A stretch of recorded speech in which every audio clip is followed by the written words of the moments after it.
Hello world, molweni lizwe. Igama lam ndinguSiyavuya wakwaGqumehlo, and welcome to the world of biographies.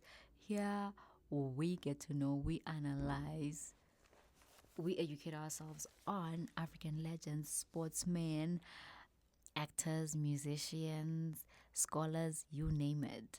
Now, if you love biographies, stay tuned. There's so many people, many people actually that I'm going to do. Subscribe, like, and share. And today, let's get to know the legend. And this legend is. Wait a minute. It's Kaloku Jacob Zuma. I love Jacob Zuma. I remember I was like, when I was doing research about Jacob Zuma, I had like a soft spot about Jacob Zuma. Getting to know Jacob Zuma, there's a lot to know about him. Like, I had a soft side. Like, he's not the most beloved president of South Africa. Let me just say that. Like, there's so many controversies. The grape incident, I can't say it for YouTube, that he took a shower, the Nkandla situation, that, he stole money and built his home in Nkandla. Like, there's so many things that he did, or people claim that he did, and that was just made him not liked by the majority. And how actually Thabo Mbeki was removed from his seat as president, and Uzuma just took over as president. It was so controversial, but getting to know him, like the way people talk about Uzuma, they talk about the man like as if he's illiterate. And you may not like him, like in terms of like morally or his ethics, but when it comes to like education wise, I feel like he did so good for himself, because he took other people, like other learners' books, and he educated himself how to learn the English language, how to speak it, how to read it, how to write it. And actually, and we're gonna talk about Trevor Noah, how he built his career over like making fun of Zuma, basically. Because I'm a fan of Trevor Noah. I love Trevor Noah as a comedian. I think he's very, very funny, and that's just my opinion. But watching Trevor Noah over the years, he used to make jokes about Jacob Zuma a lot. A lot. He built, that's just my opinion, his career, talking rubbish about this man and making fun of his accent and making as if like this man is so illiterate. Like, I feel like I feel like he's a bit biased when it comes to Mandela. People love Mandela. They love Mandela. Even when comedians talk about Mandela, like there's a certain reverence and certain respect that they have of Mandela. But Mandela went to school. This man is self-taught. He taught himself. Like, I feel like people don't give him credit enough. That's good. That is genius. To actually teach yourself the language, how to speak, that's not easy. Other people had tutors. They have teachers. They went to university. But when Jacob Zuma sits down with someone, he comprehends the language. He understands it, like the nuance of the English language. It's not like he's lost. He's not lost. Like, you can actually sense that actually you are talking to a man who has a good, or like, I would say, in my opinion, good enough intellectual capacity. Like, you'll be acting like this man, like stayed in the jungle with monkeys, and when he's in front of white people, like he doesn't understand fuck all, and when he talks, it's like like, no, Jacob Zuma can speak, and that he needs to be defended. I'm defending him. Like, this man can speak up for himself and he can defend himself. Now, on other things like such as morality, yeah, you can have an opinion. Yeah. I mean, I can see why you feel the way you feel. Yeah, about him, but I'm not saying that he was the best president that there was. Of course not. But like, he did some things. He did some good things. You know what I mean? And he was funny. He was funny. He loved to dance. He he still loves to dance. I mean, this man is still alive. He loves to joke. He's very inclusive in his speeches, but he does have like a problematic side, and most politicians do. But let's get to know this Nkandla man. Nkandla. Why am I saying that? Because every time someone reminds him of what happened to Kandla, he used to make fun of the DA guy. He was the national in the political party called the DA, and he used to say in Kandla, and Zuma used to make fun of him. But let's get to know who Jacob Zuma is, and I just love him. I'm a soft side. I don't hate these people. I hate what they stand for, but like, yeah, I don't hate, man. Zuma was born in Nkandla, Nkandla, Natal province, now part of the province of KwaZulu Natal, and often moved around Natal and the suburbs of Durban as a child. His father, Nobekisisa, Nobekisisa was a policeman who died when Zuma was 5, and his mother, um, Ujina Mazwi, was a domestic worker. His middle name, Gle Gedle Yihlekisa. Oh, Gedle Yihlekisa. Yeah, Gedle Yihlekisa means no one who smiles while causing you harm. How Gedle Yihlekisa in Zulu. That's the first time I'm hearing that word.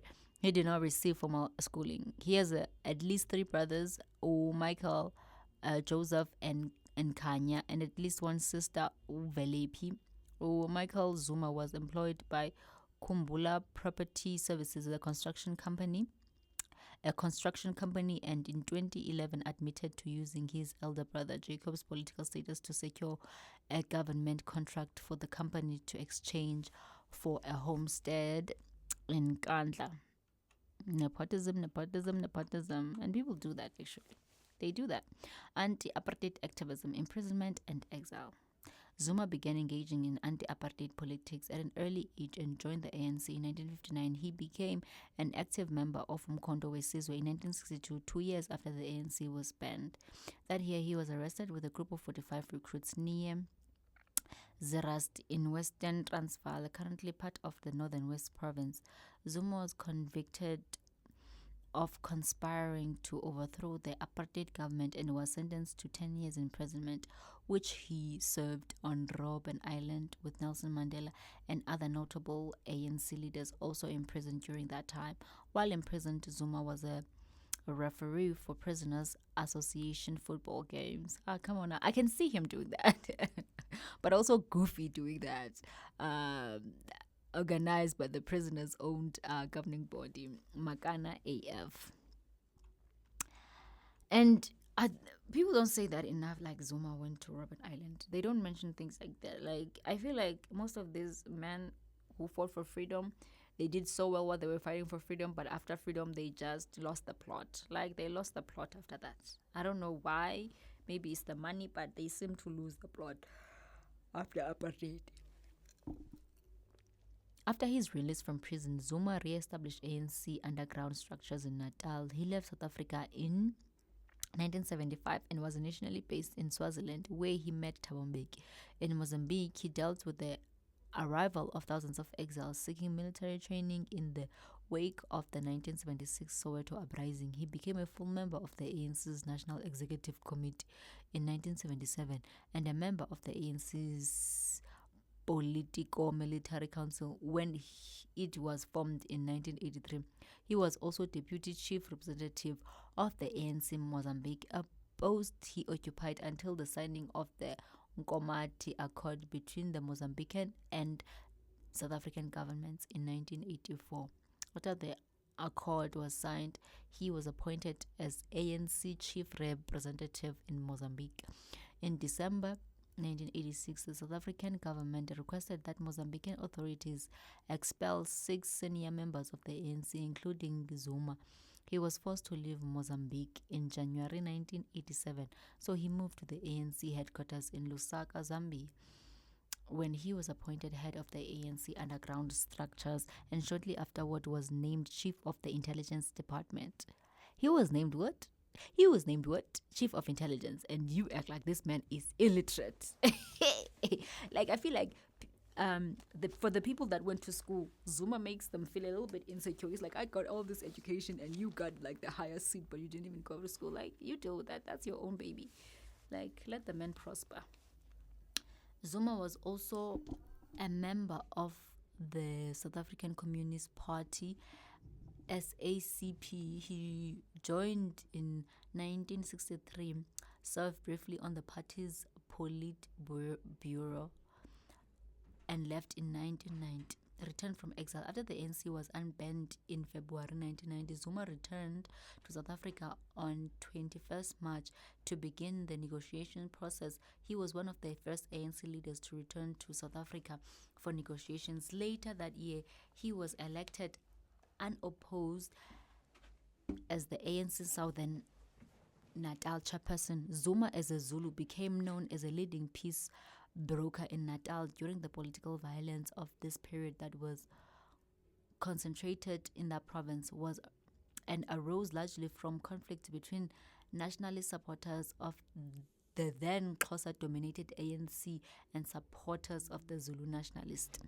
Inkatha Freedom Party. He is also credited with having expanded the ANC's Zulu support base in Natal. At the ANC's July 1991 elective conference, Zuma stood for the post of ANC Secretary General and lost to Cyril Ramaphosa, but was elected Deputy Secretary General comfortably, beating Alfred Nzo and Popo Molefe in a vote. In 1994 general election, South Africa's first democratic election, Zuma stood as the ANC candidate for the premiership of his newly constituted home province, KwaZulu-Natal. The ANC rose to power in the elections with Mandela elected president and Mbeki his deputy, but lost KwaZulu-Natal to the IFP. Zuma became a member of the Executive Council for Economic Affairs and Tourism in KwaZulu-Natal. In December 1994, he was elected ANC provincial chairperson for KwaZulu-Natal, and at ANC's 1994 elective conference, he was elected national chairperson, beating Paulo Jordan and Jeff Radebe by a large margin. He held both positions until 1997, having been re-elected provincial chairperson in 1996. Rise to presidency. Deputy President Zuma was elected Deputy President of the ANC at the ANC's 50th National Conference in Mafikeng in December 1997 and was subsequently appointed Deputy President of South Africa in June 1999. Pursuant to the 1999 general election, Zuma served under newly elected President Mbeki and was the chief mediator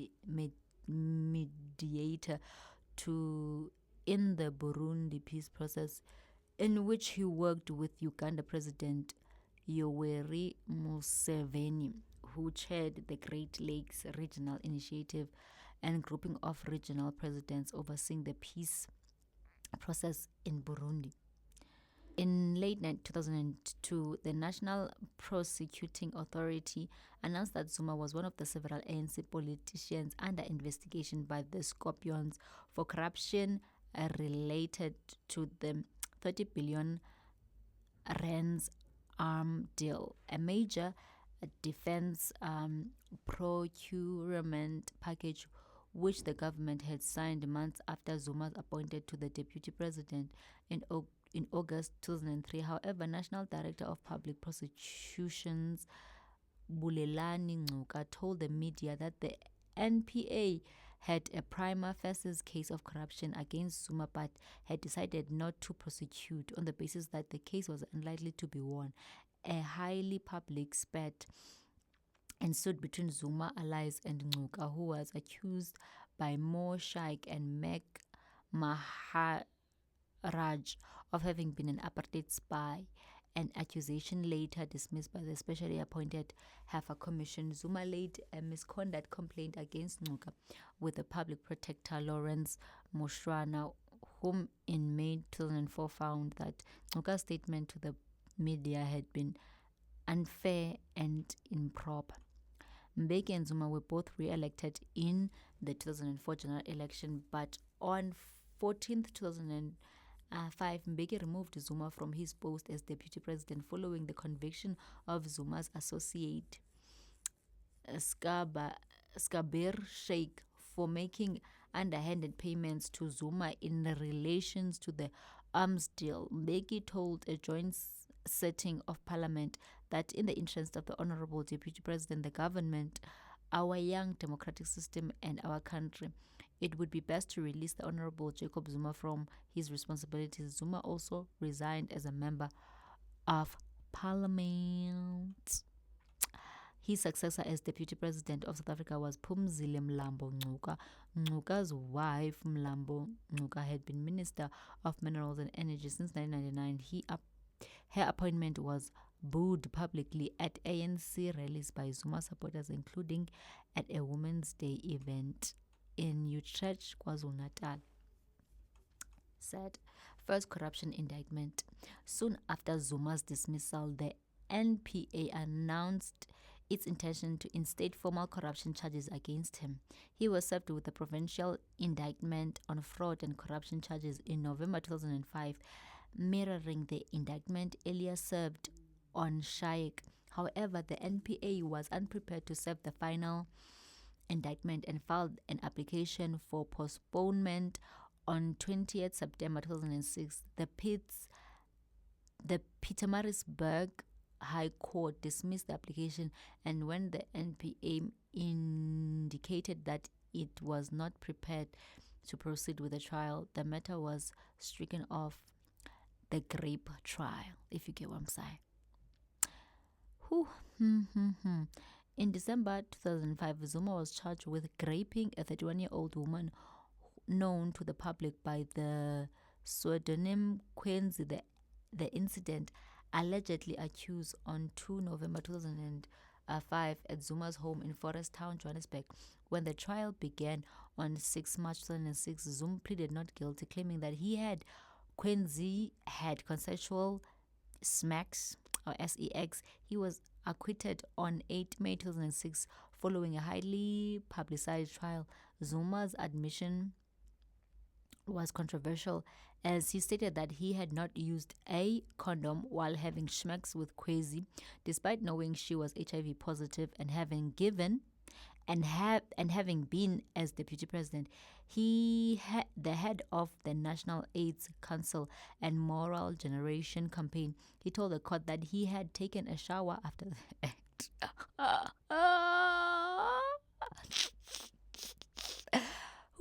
The shower controversy was all over the newspapers in South Africa at that time. It's so funny. Claiming that doing so reduced the risk of HIV transmission. The South African comic strip Madam and Eve, a political cartoonist Zapiro, repeatedly lampooned Zuma for his testimony, and Zuma now always appears under a shower head in Zapiro's cartoons. Oh God, Zuma is funny but inappropriate. Although Zuma had been fired as national deputy president, he retained the ANC deputy presidency, and internal functions began to coalesce around him and Mbeki. Between 2005 and 2008, their rivalry deepened into what Susan Boyson called a brutal and all-consuming disagreement between two major ANC groupings. Although the corruption and rape allegations were considered politically damaging, Zuma continued to enjoy considerable support from left-wing elements of the ANC, especially the ANC Youth League and under Fikile Mbalula, and from the ANC's partners in the tripartite allies, the SACP and the Congress of South African Trade Unions. Blade Mzimande of the SACP and Zwelinzima Vavi of Kasutu were among Zuma's chief organizers and most vocal supporters, although both recanted their support years later. Vosi and Youth League leader Julius Malema later said that they were prepared to kill for Zuma, and he did say that. Nzimande and his SACP comrade Gwede Mantashe warned that the corruption trial would endanger public instability if it went ahead. Although there were reports that the support for Zuma had caused a rift within the SACP, while Zuma's political strength was at least partly based on his relationship within intra-party politics and Mbeki's lack of popularity with the left wing, he also had a large Zulu support base, and one analyst argued that his supporters' loyalty was partially rooted in a traditionalist Zulu loyalty, which I agree with that. Defamation lawsuits, Zuma, you get into a lot of trouble. Like what? By early 2006, during the Grape trial, Zuma and his supporters complained of a concerted media plot to discredit him and harm his political career. In March, he appointed a legal team, including former Conservative Party politician Jang Prinsolo and advocate Wycliffe Motulo, to fight his crucifixion by the media. Among his targets was the Sowetan, whom he told that the media, at the construction of Ngcuka of the NPA and former Justice Minister Penul Maduna, was trying to crucify him. The newspaper had printed the interview under the headline, "I'm like Christ Zuma." In June and July 2006, Zuma filed a series of defamation lawsuits against various South African media outlets for publishing content that allegedly bes- mm, besmirched his public profile in the form of cartoons, commentary photos, and parody pieces. The defendants included the Star, sued for 20 million rands, Rapport 10 million rands, High Veld Stereo 7 million, the Sunday Times 6 million, the Citizens 5 million, the Sunday Sun 5 million rands, the Sunday Independence 5 million rands, and the Sunday World 5 million rands. Zuma said in 2005, "For a period of 5 years, my person has been subjected to all types of allegations and innuendo paraded through the media and other corridors of influence. Without these allegations having been tested, I have thereby been denied my constitutional right to reply and defend myself." And I quote. In December 2008, Zuma sued Zapero for 7 million over his controversial Grape of Lady Justice cartoon, bringing the total value of the defamation lawsuits to at least 70 million rands, and unprecedented figure in South Africa can law. Many of the suits were withdrawn or settled out of court. Rampart settled for 50,000 over defamatory reader's letter, and the British Guardian newspaper also paid Zuma substantial damages over the defamatory statements. Elections as ANC president. As per party tradition, Zuma was in line to succeed Mbeki as head of the party. However, by April 2007, it was clear that Mbeki intended to run for a third term as ANC president, even though he was prohibited by the constitution from standing again for the national presidency. The ANC lacks eternal term limits. Zuma gained the support of 5 of the 9 provincial ANC branches when they nominated candidates at their provincial congress in late 2007. He became favored to win presidency and became the ANC's presidential candidate in the 2009 election. While the ANC was extremely likely to win regardless of its candidate, there were reports that Zuma's support base and left-wing alliance unnerved international and domestic visitors. On 18 December 2007, at the ANC's 52nd National Conference in Polokwane, Limpopo, Zuma was elected ANC president, beating Mbeki with 2,329 votes to 1,505 votes.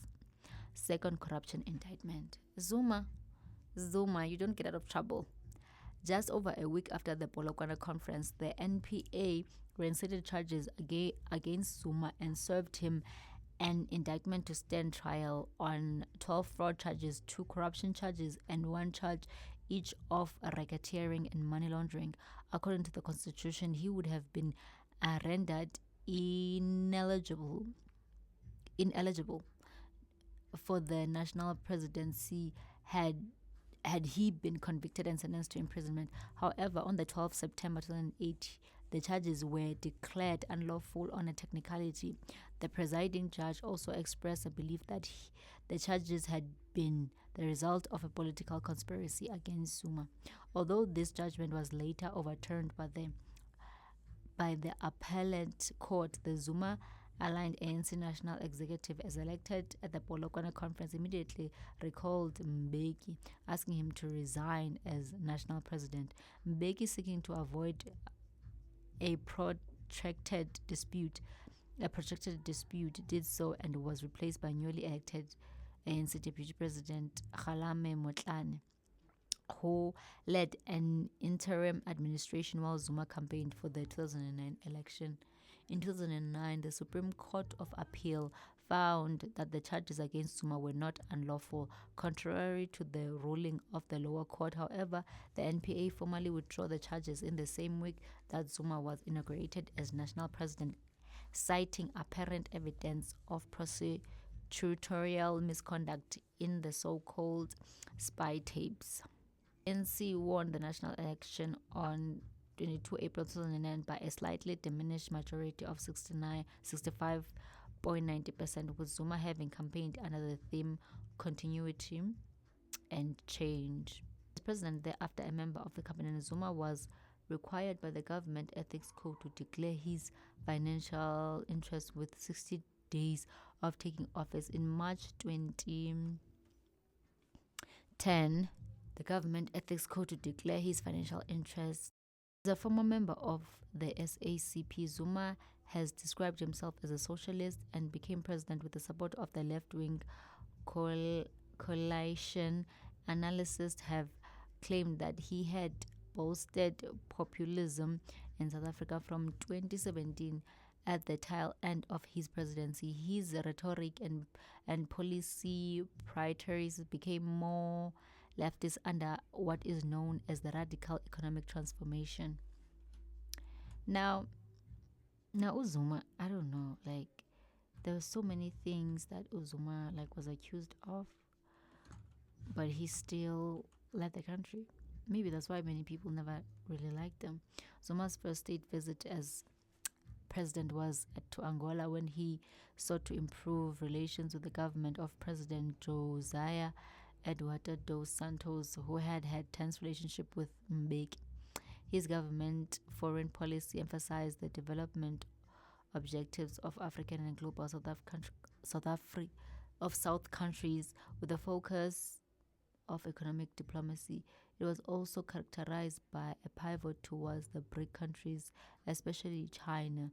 In December 2010, South Africa became a formal member of the BRIC organization, which was subsequently renamed BRICS, and Zuma attended the group's third summit meeting in Sanya, China in 2011. South Africa's admission followed a concerted campaign for membership and has been described as the huge diplomatic coup and the most important foreign policy achievement of the Zuma administration.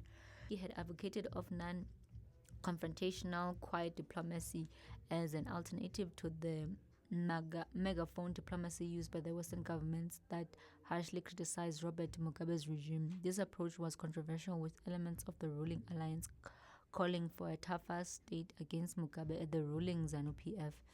Zuma began his, now we're talking about Nkandla Homestead, Zuma began his second term amid ongoing controversy over what were officially security upgrades made with state funds to his private homestead at Nkandla. Public Protector Thuli Madonsela investigated, and in late November 2013, her draft report was leaked to the Mail and Guardian, similar to the final version of the report titled Secure in Comfort, and released on 29 March 2014. The draft found that some of the Nkandla upgrades exceeded Zuma's security needs and recommended that Zuma should repay the state. The opposition, Economic Freedom Fighters, and DA applied for legal recourse to compel Zuma to follow the recommendation in Madonsela's report, and the Constitutional Court found in their favor on 31 March 2016 in the EFF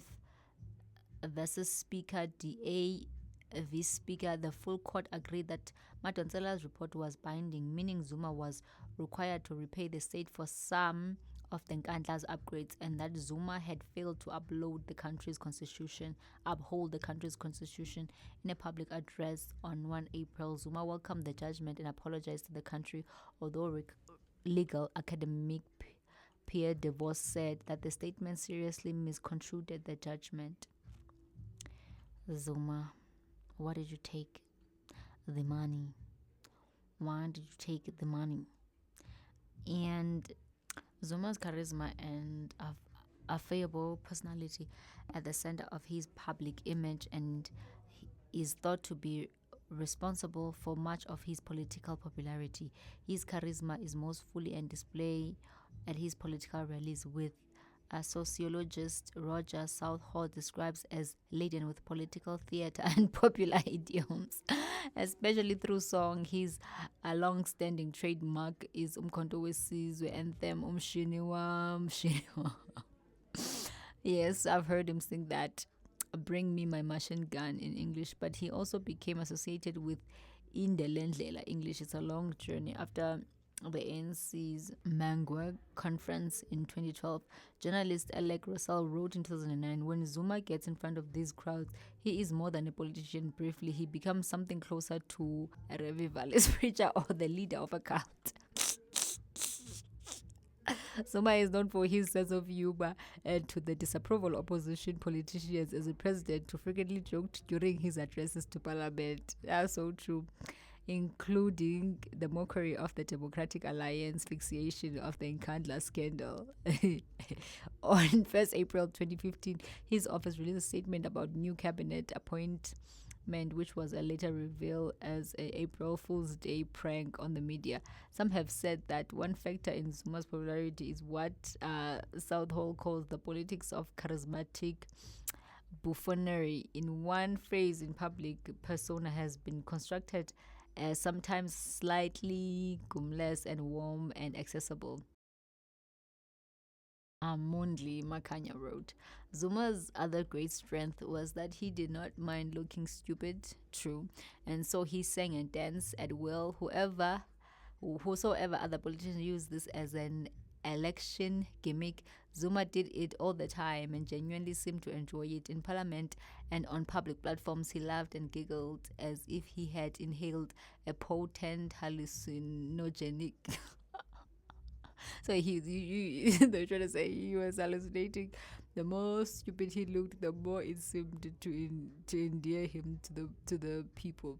As a politician, he was viewed as an accessible figure, a simple man, a man of the people, and a good listener. In 2009 interview, Zuma said that the apartheid era ANC president Oliver Tambo inspired his public posture. While Tambo was a great thinker, he was very simple. There's nothing he did not do. When people came to him, he attended to them. He would even attend to somebody who comes to raise the issue of the shoe that didn't have shoelaces. He would ensure that the shoelaces were found. I'm not a great man. I'm a man of the people. I believe in people, and I think that the people are everything. Once there is a disconnection with the people, you have a problem. That's so true. That's so true. His connection to the grassroots is partly due to the embrace of his rural background, ethnic heritage, and lack of formal education. These aspects of his persona and frequent contrasted with the perceived intellectualism with Pan-Africanism and the ANC under Mbeki, especially in combination with his penchant for struggle songs and the Toi Toi. Zuma acceptance of his background has been described as tapping into popular understandings, memories, and meanings of the racial oppression, racialized disposition, and struggles of freedom during apartheid and theatre maker. On the ethnic front, he often presents himself as a Zulu traditionalist and has been associated with social conservatism. He is a polygamist. Yes, he is, in the Zulu tradition. And at a 2006 rally in KwaZulu-Natal, for example, he publicly spoke against same-sex marriage, and he was frequently photographed wearing traditional Zulu attire at cultural events, and he appears less comfortable speaking in English than in his native Zulu, and which he is known for his linguistic flair. In 2010, Zuma bodyguards were implicated in multiple incidents involving members of public and journalists. In February, in Cape Town, students Kumani Maklele was detained by police after allegedly showing Zuma's motorcade a rude gesture. Maklele, an active ANC member, was released after 24 hours, having provided a writing apology to police, which he later claimed was coerced. He also claimed that his home had been raided by plainclothes policemen and that he had been forced into the vehicle of gunpoint. Maqwele later instituted legal actions against the police, and a complaint was filed at his behalf of the Human Rights Commission. The incident led to heated dispute when he was discussed in Parliament.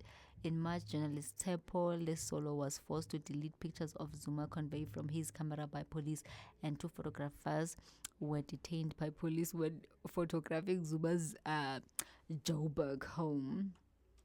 Shoot the Boer, the song. In January 2012, Zuma gave a speech at the ANC Continental 2012 celebration in Bloemfontein, and afterwards sang the controversial song Dubuli Bulu Shoot the Boer, the spear painting.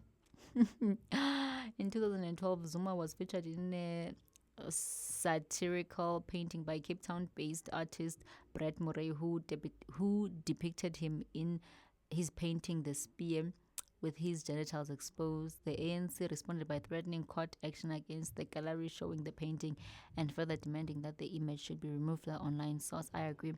On 2012, May 22, the painting was vandalized while it was hanging in the art gallery in Johannesburg. Zuma's face and genitals were painted over. Life, Zuma is a polygamist. He has many wives in line with traditional Zulu culture and has been married 6 times. In 2012, the Daily Telegram estimated that he had 20 children, and in 2014, The Guardian reported that he has 21, some of whom were born out of wedlock. In an interview, he said, "There are plenty of politicians who have mistresses and children that they hid so as to pretend they are monogamous. I prefer to be open. I love my wives and I'm proud of my children." Less than a year into Zuma's presidency, in March 2010, responding to parliamentary question from the DA, the Minister of the Presidency, Collins Kabana, reported that the state's spousal support budget was about 15.52 million, close to double the budget in the provincial year when Kgalema Motlebe had been president. Opposition leader Helen Zille expressed disapproval. In subsequent years, Zuma spokesperson Mac Mahajaraj stressed that South Africa did not have a formal office to the First Lady and that the state did not support the president's wives or children, except insofar as it funded some travels, expenses, and spousal participation at official functions. Yet in June 2012, there were reports that activists in the Eastern Cape branch of the ANC were backing proposal that only Zuma's wives should receive state support. They should. I mean, I don't understand why they wouldn't. Like, what? The wives and children, Gertrude Sizakele Khumalo, 19. They were married in 1973 and present. Zuma met Khumalo in 1959 and they married shortly after his release from prison in 1973. They have no children together. And then Kate Mancho, 1976 to 2000, Nkosazana Dlamini, 1982 to 1998, and Nompumelelo Ntuli, 2008 to present. He married a lot of women. Tobeka, Stacey Mabija, 2010 and present. Gloria Bongekile Ngema, 2012 and present. And he has been engaged to other women, including from 2002, Princess Sebinti Dlamini, a niece of Swazi King, Swanti III. Zuma paid the traditional lobola and cattle, but as of 2022, they have not married, although the Citizen reported in 2017 that they were still engaged. He was also engaged to Nonkanyiso Ngcongco, born 1993. Oh my gosh, she's almost my age. A cast member of the Real Housewives of Durban, but has broken off the engagement and are reportedly stranded. They have a child together. Ooh, Zuma. Now, 2009, in January 2010, the Sunday Times reported that Khoza had given birth to Zuma's daughter in 2009, and Zuma ultimately confirmed that he had paid inhlawulo acknowledging paternity and appealed for privacy. Opposition parties criticized Zuma's actions. Both the African Christian Democratic Party and the DA said that it is undermine the government's HIV and AIDS prevention program, which promoted safe sex and material fidelity. Come on. Oh, come on. Come on. Uh, being King Swati's the third's father-in-law, in September 2024, Zuma's 21-year-old daughter Nomcelo from his wife Nonkululeko Mhlongo became engaged to King Swati's the third, the ruler of Eswatini. The engagement was announced following the conclusion of the annual Need dance ceremony known as the Mhlanga ceremony at the Lunzinzini Royal Palace. During the event, Nomcebo Zuma was presented as the Lipovela, a Swati term to denote a royal fiance. Whew, my goodness. I don't know. What do you guys think about Zuma's life? He's when he was young, he used to head his father's cattle and goats. So he was a farm boy. As a farm boy, he understand, herding cattle and all that. Which kind of like you could see in the way like he presented himself in public. He was not ashamed of like the grassroots. That's what I feel when I look at him. He taught himself to read and write to the people or through other people and learners. He used to visit his mother because his mother was a domestic worker. When he was in the island, he never got visitors, which is so sad. His mother could not afford, because he was a domestic worker, so she couldn't afford to travel and see him. So he did not. It's so sad. He could not even get visitors. So he had a political study group. Zuma played Isoka, which I mentioned. Zuma was part of a choral and dance group, which shows like he was so present at Robben Island. He did so many things, so many activities. He married his sweetheart, Thabo taught him how to use. Thabo taught him how to use weapons, which is so unlike Thabo Mbeki. He seems so like sophisticated. You never really see Thabo Mbeki's personality, like you don't know. He said that ANC is a Ramaphosa ANC. Now he's saying that now he said he was never led the ANC. He said that Ramaphosa never led the ANC properly. If he was fighting Ramaphosa, he would not be where he is now. He claims he is a sweet guy. He's a sweet guy, and he just criticizes Ramaphosa. Ugh. Anyways, he told him never to meet him. He is not a leader, and he said that in front of other people. He said this to Ramaphosa. I feel like they always turn on each other when the other one, has been demoted from office. He told him he doesn't trust him and his leadership. People didn't trust you, Zuma. What do you mean? He started the organization to correct his country, the Umkhonto weSizwe. The IEC took Zuma's votes and says he gave them to the other party, so that's why he lost. That's why he claims there was a crash of the dashboard. That's what they claim, and that's why his votes I think were few. He says that it is not democracy. He says he has proof of what happened. Like he has proof. Thabo did not seem shocked. He welcomed it. Like when he was removed from office, he was not shocked. Like Thabo seems so unimpressed with Zuma. I don't want to lie. He's like so unimpressed with him. Zuma doesn't fight directly. He sends someone and then comes as if he's a mediator, said Jabulani Khumalo. He says he's pushing Duduzile to do wrong, thinks he can die for her. Oh yeah, he can die for her. He thinks he can die for her. He's a protector. He's very protective of her. Or he's a protector of his daughter. Many people are not impressed with how Zuma conducts himself on his leadership skills. They are not impressed with him at all.